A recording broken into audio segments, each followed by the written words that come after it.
ప్లాజాల విషయంలో ప్రభుత్వం ప్రతిరోజు కొత్త నియమాలు రూపొందిస్తోంది. ఇటీవల టోల్ ట్యాక్స్ చెల్లించడానికి ఫాస్ట్ ట్యాగ్ రీఛార్జ్ చేసుకోవాలని మనకు తెలిసిందే. ఇప్పుడు మళ్ళీ కొత్త వ్యవస్థ ప్రారంభం కాబోతోంది.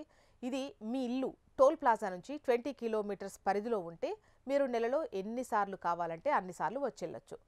ఒకసారి పాస్ తీసుకుంటే సరిపోతుంది. దీంతో మీరు పదే పదే అదనపు ఛార్జీని చెల్లించాల్సిన అవసరం లేదు. దీనికోసం మీరు ముందుగానే పాస్ తీసుకోవాల్సిన అవసరం ఉంటుంది. సెప్టెంబర్ 2024లో ప్రభుత్వం జిత్నీ దూరి ఉత్నా టోల్ విధానాన్ని అమలు చేయాలని నిర్ణయించింది. ఈ నియమం ప్రకారం GNSS వ్యవస్థతో ట్రాక్ చేయగల వాహనాలు 20 కిలోమీటర్ల వరకు ప్రయాణంలో ఎటువంటి టోల్ చెల్లించాల్సిన అవసరం లేదు. ఈ సౌకర్యాన్ని ప్రారంభించడానికి ప్రభుత్వం నేషనల్ హైవే ఫీజు రూల్స్ 2008ని సవరించింది. ఈ నియమాన్ని జూలై 2024 నుంచి కొన్ని జాతీయ రహదారులపై పైలట్ ప్రాజెక్టుగా అమలు చేశారు. టోల్ ప్లాజా చుట్టూ 20 కిలోమీటర్ల పరిధిలో నివసించే వారికి ఈ సౌకర్యం ఉంటుంది. దీనికోసం ప్రజలు ఒకసారి మాత్రమే 340 రూపాయలతో పాస్ తీసుకోవాలి.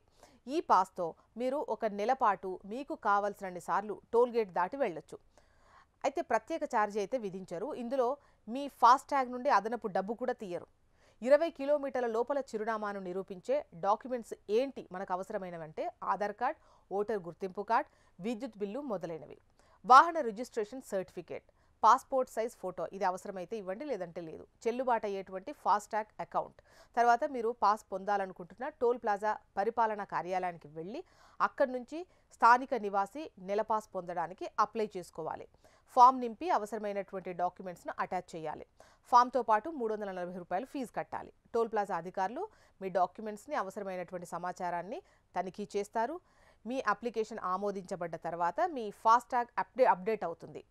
ఈ పాస్ ఒక టోల్ ప్లాజాకు మాత్రమే చెల్లుతుంది. దీనిని మరొక ప్రదేశంలో యూజ్ చేయడానికి వీల్లేదు.